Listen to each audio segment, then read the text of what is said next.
Fort William and Mary was a colonial fortification in Britain's worldwide system of defences, manned by soldiers of the Province of New Hampshire who reported directly to the royal governor. The fort, known locally as the Castle, was situated on the island of Newcastle, New Hampshire, at the mouth of the Piscataqua River estuary. It was captured by Patriot forces, recaptured, and later abandoned by the British in the Revolutionary War. The fort was renamed Fort Constitution in 1808. Colonial period. First fortified by the British prior to 1632, the fort guarded access to the harbour at Portsmouth and served as the colony's main munitions depot. The fort also served to protect Kittery, Maine on the opposite shore, which was raided numerous times by the tribes of the Wabanaki Confederacy during the French and Indian Wars. American Revolution. In 1774, it was the only permanently manned military post in New Hampshire. On December 14, 1774, local patriots from the Portsmouth area, led by John Langdon, stormed the post and seized the garrison's powder, which was distributed through several New Hampshire towns for potential use in the looming struggle against Great Britain. On December 15, 1774, patriots led by John Sullivan again raided the fort, this time seizing numerous cannons.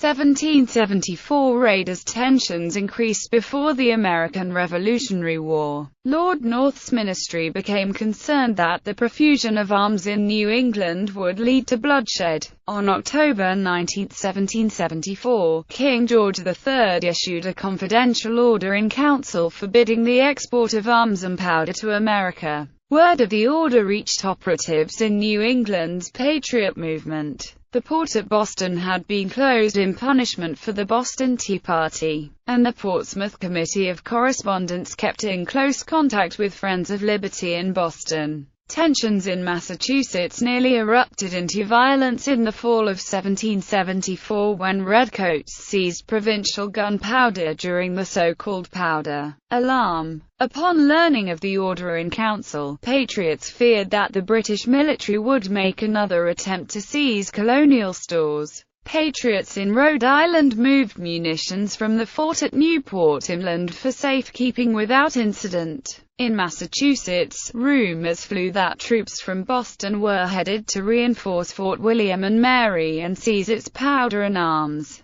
On December 13, 1774, 4 months before his more famous ride in Massachusetts, Paul Revere rode to Portsmouth to sound the alarm. On the morning of December 14, patriots from the town of Newcastle unsuccessfully attempted to take the gunpowder at Fort William and Mary by trickery. Meanwhile, John Langdon made his way through Portsmouth with a drummer, collecting a crowd to descend on the fort.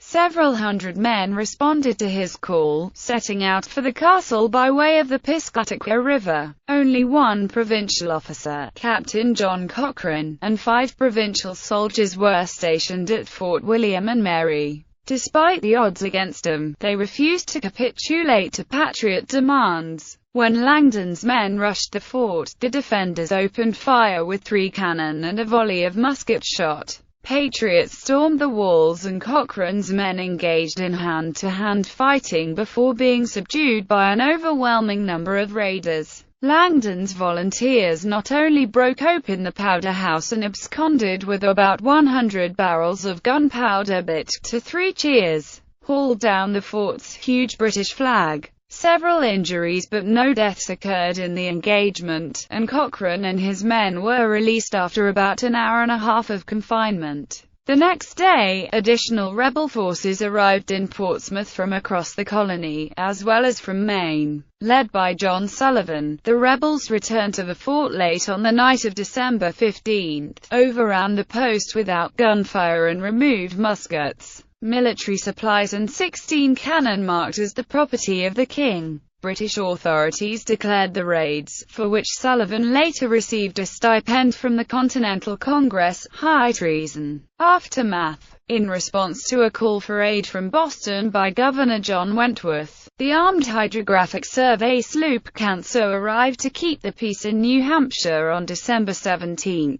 followed by the 20-gun frigate Scarborough on December 19, with numerous Marines aboard. The governor and his family were driven from their home in Portsmouth in the summer of 1775 and forced to take refuge in the fort, guarded by the guns of British warships. Britain finally gave up on the colony of New Hampshire in order to focus attention on the military situation in Massachusetts and abandoned the fort, removing its remaining equipment to Boston along with Governor Wentworth. The supplies captured by Patriots in December of 1774 were later used by New Hampshire's forces against the British military, including in the Siege of Boston. Conversely, supplies left in the fort by Patriots following the raids were subsequently put to use by the British forces. Fort Constitution. The state gave Fort Point, on which Fort William and Mary stood, to the federal government in 1791. In 1800, the Portsmouth Naval Shipyard was established upriver on Fernald's Island and the fort was rebuilt. Walls were doubled in height and new brick buildings added.